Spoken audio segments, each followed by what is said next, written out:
Alain, pourrais-tu nous donner une définition du coaching? Une définition du coaching, yes. Alors j'ai la mienne, il y a autant de définitions du coaching que de coach, donc c'est ma définition du coaching, vous devez le dire tout de suite. Alors d'abord le coaching, moi j'aime bien dire que c'est un métier. C'est-à-dire qu'un métier, c'est quelque chose pour lequel on est payé. On peut avoir les compétences de coach, mais on n'est pas coach. Mais on peut être coach avec les compétences. C'est comme de savoir conduire, par exemple. Il y a beaucoup de gens qui savent conduire et qui conduisent même très bien, mais ce n'est pas des gens qui sont payés pour conduire. Donc ce n'est pas leur métier. Si on est coach, on peut avoir un métier de coach ou on peut avoir les compétences de coach qu'on utilise dans un autre métier. Par exemple, manager, vendeur, etc. Donc il y a deux niveaux du coaching, on pourrait dire. C'est l'acquisition des compétences dans un autre métier ou de vraiment en faire son métier. Alors en faire son métier, ça veut dire qu'on gagne au moins, même à mi-temps ou à quart-temps, de quoi vivre de ce métier.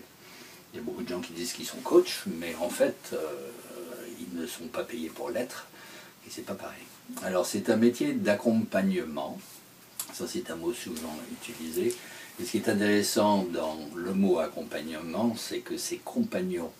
Et compagnon, ça ne veut pas dire que l'on porte, que l'on tire. Compagnon, c'est par exemple ma femme et nous sommes des compagnons de vie. Compagnon, ça veut dire de procéder ensemble côte à côte. C'est pas la même chose que d'être psychologue ou d'être consultant. C'est pas une histoire de compagnonnage. Donc il y a une notion de parité dans la notion de compagnonnage, où on s'accompagne l'un l'autre, et ça c'est fondamental dans le coaching, c'est-à-dire que tous les clients apportent quelque chose au coach, aident à former le coach. Le coach accompagne le client et les deux procèdent ensemble dans un cheminement. Donc le mot compagnon est très important, mais ce n'est pas comme les autres métiers d'accompagnement. Il ne s'agit pas d'accompagner, je sais pas, une vieille dame à traverser la rue. C'est pas du tout la même chose. Il y a d'autres idées d'accompagnement. Alors justement, quel type d'accompagnement c'est exact? Enfin, tu vas probablement nous l'expliquer, parce que finalement, il y en a beaucoup qui diront, bah, moi je suis à côté, j'accompagne en fait également mes clients, donc je suis coach. Oui, alors on va compléter dans la définition, c'est-à-dire c'est un accompagnement du dialogue du client. Et ça c'est subtil. C'est-à-dire on accompagne le dialogue. Alors que veut dire dialogue? Il y a beaucoup de gens qui pensent que dialogue ça veut dire discussion à deux ou échange à deux. Dia ne veut pas dire deux. Dia vient du grec qui veut dire via en fait. C'est à travers le langage. Donc on accompagne le dialogue du client, c'est-à-dire qu'on accompagne le client qui a un dialogue intérieur, partagé. Il dialogue avec lui-même, il met des mots finalement à ce qu'il a besoin de développer, et le coach accompagne ce client en dialogue, solitaire, en monologue il faudrait dire. Donc, le coach ne dialogue pas avec le client, parce que ça devient un dialogue mélangé. Le coach reste à l'extérieur du dialogue du client et l'accompagne. C'est donc une méthode, une approche linguistique. Le coaching, c'est pas du massage, c'est pas par le physique que ça se passe, c'est vraiment une approche linguistique. Alors ça, je reprends, donc c'est un métier d'accompagnement du dialogue du client. Et il y a une autre particularité, c'est tant que le client est centré sur l'atteinte de ses résultats. C'est-à-dire que ce n'est pas comme en psychologie où le client est allongé, il a son monologue et le psy l'écoute et c'est non directif. Il y a une forme de directivité, mais proposée par le client, c'est-à-dire que le client vient pour atteindre un objectif, réaliser quelque chose. Et tant que le client reste sur cette route, le coach accompagne ce dialogue. Donc c'est un dialogue centré sur l'atteinte d'un résultat. Alors, oui.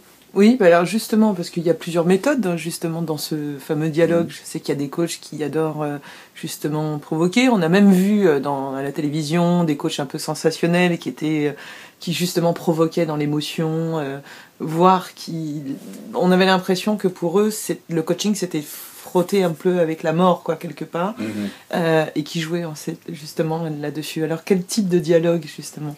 Alors, les émotions, je veux dire, c'est humain, mais le coaching n'est pas centré sur le développement des émotions. C'est pas une réalisation qu'un client normal vient chercher chez un coach. Le client vient généralement, alors le coaching vient du sport. Le sport, c'est pour devenir olympique, c'est pour accomplir quelque chose. C'est donc généralement des objectifs qui sont centrés sur l'avenir, la réalisation, l'action, le positif, le développement, etc. C'est beaucoup plus dans le sens développement. Alors on dit l'accompagnement du client centré sur l'atteinte de résultats, c'est parce qu'on ne veut pas dire objectif, c'est-à-dire qu'il y a quelque chose d'intéressant entre la notion de différent, entre la notion de résultat et les notions d'objectif. Si j'ai un objectif, je me situe sur la ligne d'arrivée et je regarde au loin quelque chose que je veux atteindre dans l'avenir. Et la question suivante, bien sûr, c'est quels vont être les moyens. Alors que si je me positionne dans le résultat, c'est comme si je me positionnais sur la ligne d'arrivée. Et je regardais en arrière et je me disais comment j'y suis arrivé. Le coaching est beaucoup plus centré sur une démarche de résultats immédiats, et ça va permettre de raccourcir la lourdeur de moyens, le temps, etc., que sur une démarche d'objectif qui, par nature, est beaucoup plus, on pourrait dire presque maso, c'est-à-dire que ça va prendre du temps, ça va être long, il faut des moyens, etc., donc une certaine souffrance. Il y a quelque chose de beaucoup plus rapide dans l'esprit du coaching, donc centré résultat. Mais il ne faut jamais oublier l'histoire de centré résultat, c'est-à-dire que dès que le client sort de sa route, par rapport à un résultat, c'est au coach de dire « Attends, est-ce que tu as changé de finalité ?